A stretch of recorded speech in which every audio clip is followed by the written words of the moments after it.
On essaie et d'ailleurs on demande de participer à des formations pour un petit peu apporter et montrer qu'on peut enseigner autrement, et que ça marche, et puis apporter aussi maintenant, puisqu'ils ont des salles informatiques, donc apporter des outils,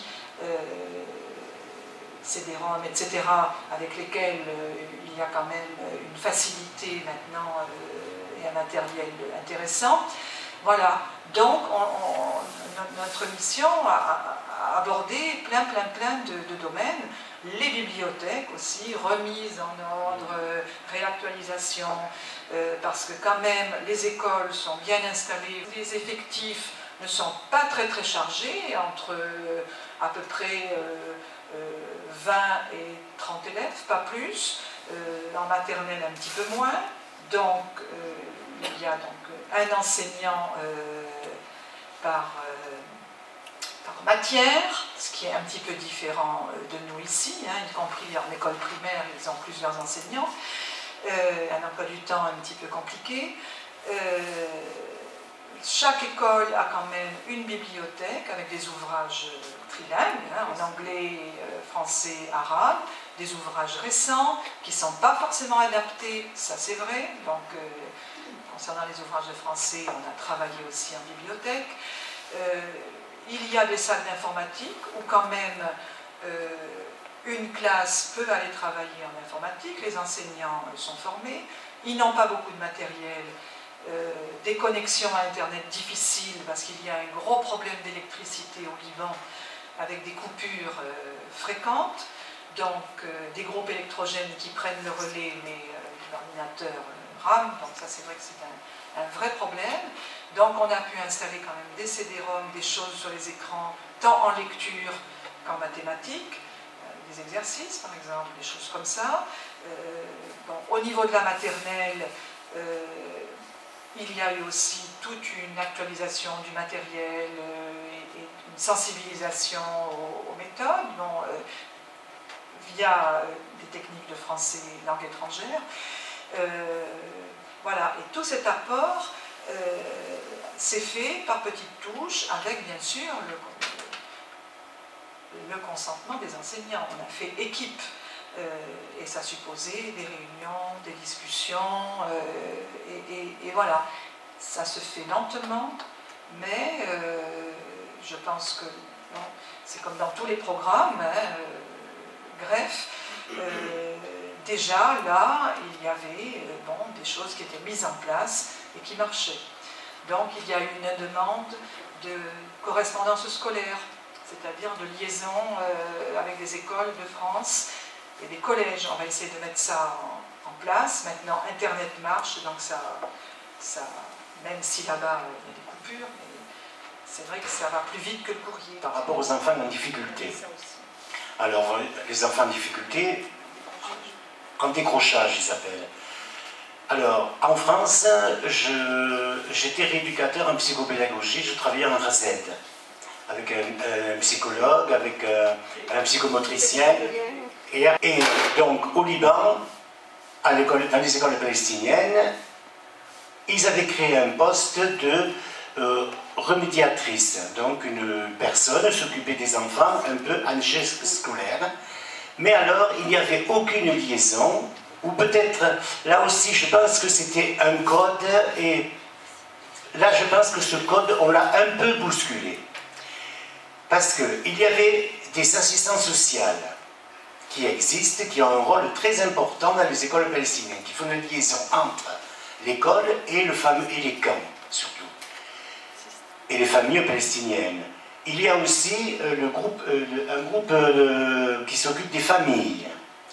Et donc, quand on me signalait un élève qui posait quand même des problèmes, et surtout les élèves qui présentaient des problèmes de violence, d'agressivité, ça n'était pas du tout par rapport, je pense, à la scolarité, c'était par rapport à énormément de choses qu'il vivait chez lui, et qu'il a vécu, et que son père et sa mère ont vécu.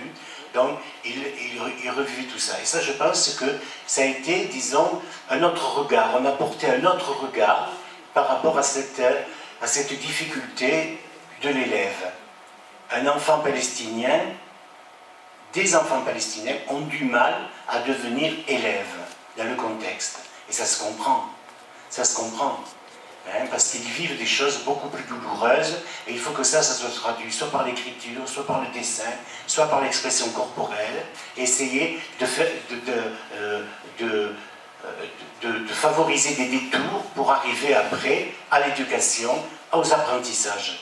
Mais tout ce travail-là ne se faisait pas, ou ça se faisait d'une façon très puzzle, en morceaux, et on a essayé de rassembler et de faire un travail beaucoup plus global par rapport à ces difficultés scolaires. Voilà.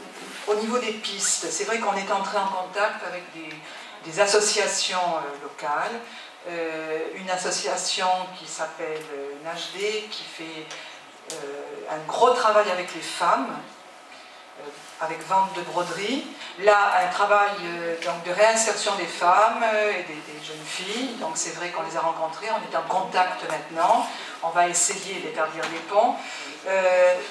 On va chercher aussi, parce qu'il y a eu et il y a ponctuellement des associations de jeunes français ou d'étudiants qui vont passer des stages ou des choses qui viennent. L'UNRWA peut aider autour de projets en activités parascolaires, autour du sport, autour d'ateliers artistiques, avec les enseignants l'après-midi, hein, puisque les écoles, l'horaire école est de 7h15 le matin à 2h l'après-midi, et les après-midi sont libres. Et en général, ce sont des locaux qui sont assez exigus. Oh ben oui, ça, oui. Très protégés, grillagés, protégés, surveillés, oui. Parce que, voilà, c'est quand même, on est dans un contexte... Tous les matins, eh bien, il y a mise en rang, et voilà. Alors ça, c'est une classe EB9. La cour de récréation, voilà, et EB9 qui... Et les élèves portent l'uniforme. Bon, vous pouvez quand même voir qu'il y a quand même pas mal de filles qui sont voilées. Cet enfant ici, papa palestinien, maman marocaine. Ils sont partis, ils ont été chassés d'un camp. Donc ils sont partis au Maroc. Scolarité marocaine, donc francophone, et quand il est revenu, ils habitaient tout près de chez nous, toute une scolarité comme ça, comme hachée. Ce qu'il a maintenu, c'est le fait d'avoir appris en français. C'est idiot à dire, je ne suis pas le cocorico de la francophonie, mais enfin ça l'a maintenu dans une scolarité et un suivi de scolarité. Voilà. Et excellent, il va avoir le BEPC, probablement. Une association de jeunes français qui vient travailler régulièrement à Tripoli. Donc dans l'école, des fresques qui ont été faites à la fois en français et il y avait la même en anglais, hein, plusieurs fresques, et avec le concours des enseignants. Donc ça se passe l'après-midi et ils font la peinture, du graphe, et c'est vrai que ça trône dans les couloirs de l'école. C'est l'intérieur d'une classe, préfabriquée, très petite. Mais l'enseignant se débrouille, amène son ordinateur et c'est un CP. C'est un CP là, oui. Voilà. Alors, bibliothèque, c'est bon, à la mission de l'automne, il y a eu donc remise, réorganisation de toute la bibliothèque. Alors ça les a vraiment occupés, mais ça les a aussi motivés. Les clés des élèves. Oui. De la directrice qui est là et d'une enseignante, et on tournait de façon à ce que les livres soient dépoussiérés, rangés, étiquetés, photos d'une enseignante qui fait des jeux de lecture dans la cour de récréation, dans le cadre de un petit peu sortir des classes et faire des méthodes actives, claires, propres, dans des tables. Oui, non, mais c'est voilà, c'est des conditions normales d'enseignement. Il y a quand même un petit problème de matériel parce que le milieu est pauvre, donc oui, voilà, manque de crayons, manque de choses. Mais voilà, donc là, des jeux de lecture d'une classe de CE1. Là, ce sont des CP qui sont en train d'occuper des équipes. Voilà, une autre réalité dans celle des camps, donc camp de Nar el-Bared,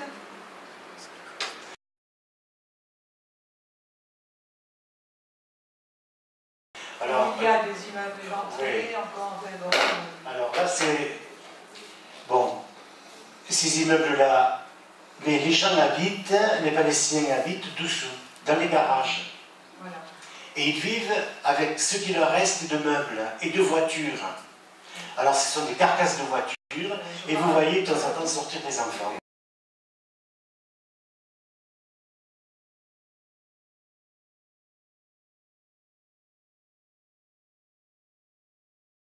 On va en voir. Oui, des préfabriqués. Voilà. Ils sont mis les uns à côté des autres, donc il y a une promiscuité. Alors aucune vie, voilà. Comme ça. Aucune vie, voilà. Alors, vous savez, c'est... Non, mais c'est quand même... C'est des algécos, hein. Oui. Et les classes sont aussi dans des algécos comme ça. À l'intérieur, un petit espace évier, un petit espace cuisson, et puis les familles sont entassées quand même. Alors que ce camp de Nahel Barel avant était vraiment un camp très riche, beaucoup de commerçants, une grosse activité économique. Hein. C'était vraiment... et y compris les Libanais allaient se fournir dans ce camp. Enfin, je veux dire, et étant donné que c'est juste à côté de la Syrie, enfin, il y avait tout un... Il y avait ce drapeau qui était à vue, qui était au-dessus de la maison, le drapeau palestinien. On s'est arrêté et cet enfant, cet adulte, a suivi la scolarité de l'UNRWA. Il est boursier et il est emmené voir sa maison, son père. Il attend son relogement, hein, ça c'est aussi provisoire. Voyez-vous ce que je vous expliquais. Là, il a donc une entrée, première maison, et puis trois portes après, vers ici, sa seconde maison. Alors, ça aussi, je leur ai dit, mais avec Christiane qui traduisait, je dis, mais vous avez pas pu vous arranger entre voisins.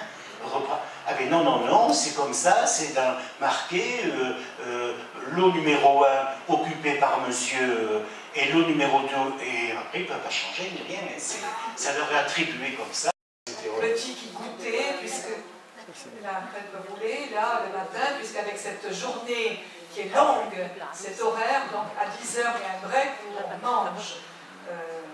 Donc là, ils ont goûté. Là, il y a très peu d'élèves parce qu'il avait plu. Oui.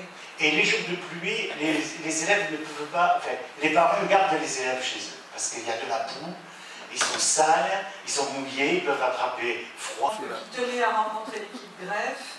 Et enthousiasmés par le travail qu'on faisait. Voilà, donc Et alors il y avait ici aussi un conseil culturel très, très rigolo.